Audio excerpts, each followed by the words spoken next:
What is happening, everyone? It is your boy Brad here again. Once again, welcome along to the Big Brad channel, the home of Arsenal videos, as you well know by now. But it's not been a great start to the season, has it? 2-0 loss to Brentford, followed by a 2-0 loss at home to Chelsea, which unfortunately I attended. Big mistake. I knew exactly what was going to happen at the Chelsea game, but Brentford was the biggest shock. The fact that we went to Brentford, we lost 2-0. But it is what it is at the end of the day. We've just got to get on with it. And I mean, MIKEL is under severe pressure. Severe pressure. If we lose this against West Brom tomorrow night, 8 o'clock kickoff on Sky Sports, anyone that's interested in watching the game, there's where you can watch it. 8 PM kickoff live on Sky Sports. But back to the task at hand, and I mean, I just don't know what I don't know what we're gonna do, because we're just all over the place. I mean, the team just doesn't look prepared. We just look disorganised at the back, and we just look all over the shop, really, and we just need now to get to the end of the transfer window, get some new signings in, because we're not going to be cutting up trees. We're not going to beat Man City on Saturday. I mean, Norwich next week, or week after, should be winning, but you never know with that one either. And then Burnley, again away, another away game against Burnley. That's a hard game as well. So we've been really duped by the computer. I mean, two of the top teams. We're of course we're going to be losing those two games. We're not prepared. We're nowhere near the level that they are. Every Arsenal fan knows that we are not prepared. We are not at the level that we should be. We're nowhere near the quality of a Chelsea, Man City, Liverpool, Man United. We're nowhere near that because we don't spend the money. Even though everyone will say we have spent money. But what we spent it on? Glorified B team. Ben White, 50 million.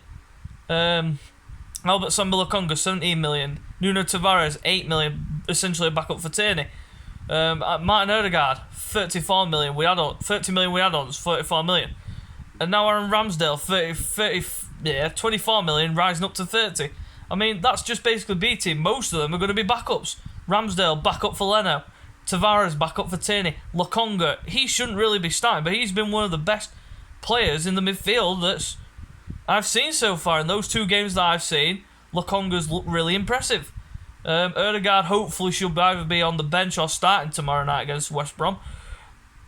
And of course, Ben White's out with COVID, so 50 million on Ben White and he's out with COVID.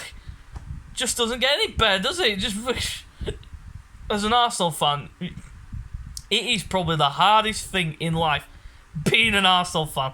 It is one of the hardest things in life. I mean, most fans will have probably packed up and gone to one of the bigger clubs saying like, oh, I just don't love Arsenal anymore.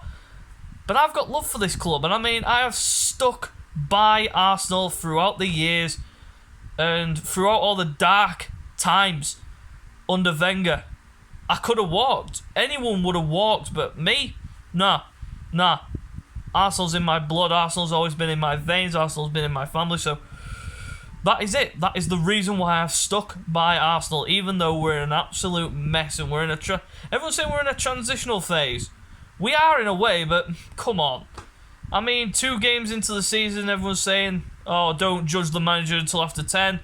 Nah. The Arteta in lot, you can go and shove your opinions up your ass, because basically this has been longer than 2 games. It's been longer than 2 games. He's had a season and a half in reality to try and get his team together and such, and he's just not had the backing. But this season he's had the backing, so no excuses. He should have no excuses at why we are unprepared. We are so unprepared. We need a right back. We need a striker. It looks like we could be losing Lacazette. We could be losing Aubameyang. I don't know what's happening in terms of the latest last stage of the transfer window, but it is what it is. So let's get into the game against West Brom. I mean, we should be winning it in reality, but The way we've started the season, I just don't know anymore. I just don't know where we're going to go. I just don't know whether we're going to win, whether we're going to lose, or what. It's just like a merry-go-round with Arsenal. I mean, we win one week, everyone's all happy. Then we're losing a couple of games, and everyone's like, well, Arteta out, all this, that, and the other. I am one of the biggest examples. I mean, I was Arteta in for a long time. And I mean, during the time when we were 15th in the league, going through that phase where we were in the relegation fight and everything like that, I was Arteta in. I says, look, we need to give the man time. We got 8th eventually. 2 seasons in a row, we finished 8th. We finished 8th, but the first one, Arteta was only in the job for so long because Unai Emery had just got sacked.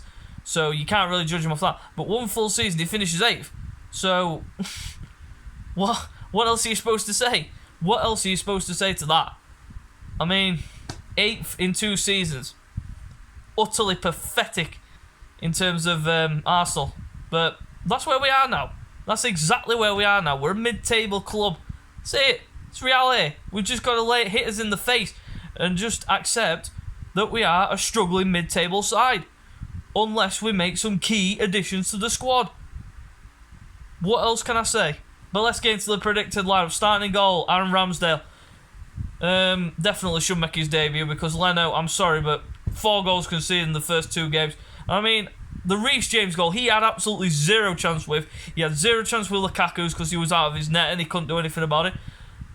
But the 2 goals against Brentford, I mean, the first one, he couldn't see because he was blocked off by Chambers. It came through his legs at a speed where you think, well, at near post, you should really be saving it, but his view was obstructed.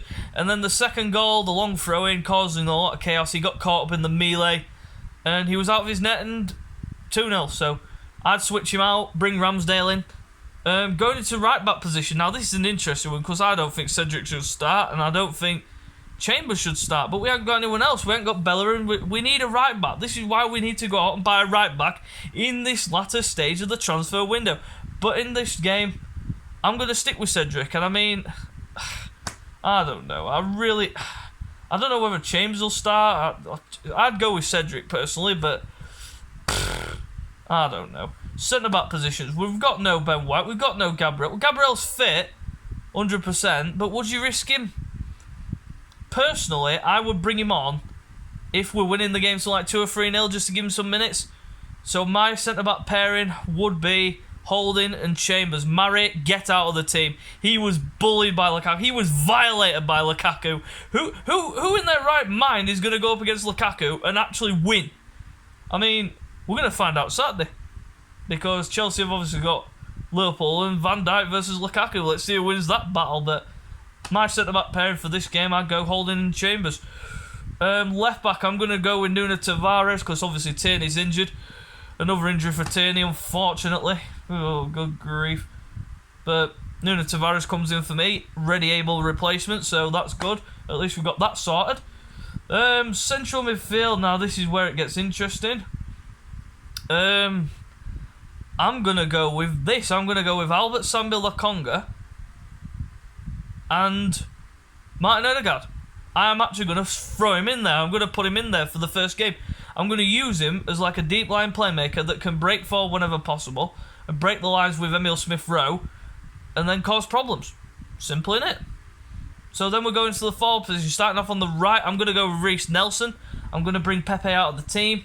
The reason behind it is just simply because Pepe just hasn't made an impact so far, but it's like you say, it's only 2 games, but hey-ho, it is what it is. I'd bring Nelson in for a bit of cup experience. Going into the centre attacking mid position, you know my pick already, Emile Smith-Rowe. He's looked like a shining light in the 2 games that we played. Always full of energy, always full of running, but I would definitely start him. Going to the left wing position, I would go with Gabriel Martinelli's out with cramp, so I don't think he will play, so I'm picking Bukayo Saka. And then through the middle, this is where it gets interesting because we don't know whether Lacazette is back yet, but we know Aubameyang's there, so I would go with Aubameyang. I would go with Aubameyang down the middle. Simple enough, captain, should be back in the team. So, simple, needs must. And we need him to get goals, so better way to do it than get a flaming championship side and absolutely batter them to shreds. Aubameyang maybe get a hat-trick or something like that, but it is what it is. But anyway, guys, you know what to do by now. Subscribe to the channel for more content, and I will hopefully be bringing out my reaction and player ratings video the day after on Thursday, so look out for that one and give me a thumbs up. And please subscribe to the channel if you're new. So guys, till next time, we'll see you later.